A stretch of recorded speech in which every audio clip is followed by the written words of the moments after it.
राम। आज मैं आप लोग के बीच में बहुत ही प्यारा सा गीत लेके आई हूँ और शानी मैया का गीत है। अगर पसंद आए तो ज़्यादा से ज़्यादा शेयर करना और चैनल को सब्सक्राइब कर लेना। लैला पूजनवा हमारी है अवसानी मैया, लैला पूजनवा हमारी है अवसानी मैया।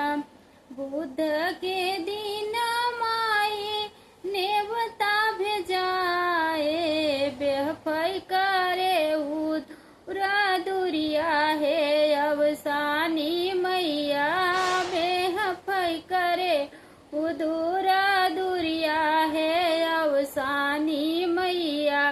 लैला पूजन हमार है अवसानी मैया, अपने ससुर से लाई मंगायूं हो, सासू को वाला गावई है अवसानी मैया, सासू को वाला गावई है अवसानी मैया।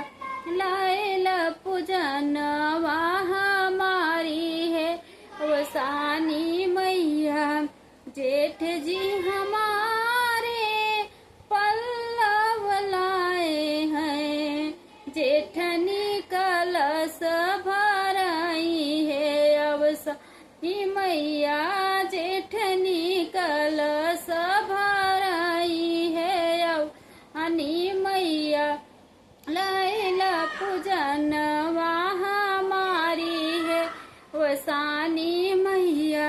गैया के गोबरा देवर लई है, छोटी अंगना लिपही है अवसानी मैया, छोटी अंगना लिपही है अवसानी मैया। लैला पूजन हमारी है अवसानी मैया।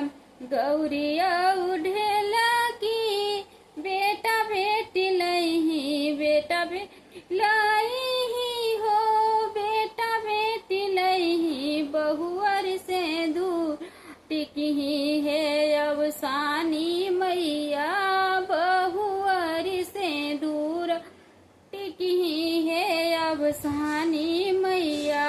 लैला पूजन हमारी है अवसानी मैया।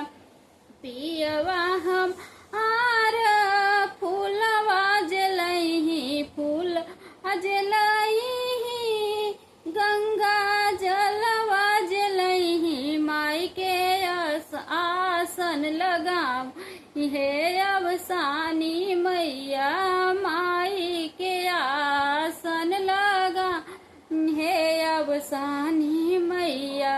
भोगवा लगाई पियवा है अवसानी मैया। लैला पूजन हमारी है अवसानी मैया। बहुत बहुत धन्यवाद। गीत पसंद आए, गीत को ज़्यादा से ज़्यादा शेयर करना और चैनल को सब्सक्राइब कर लेना।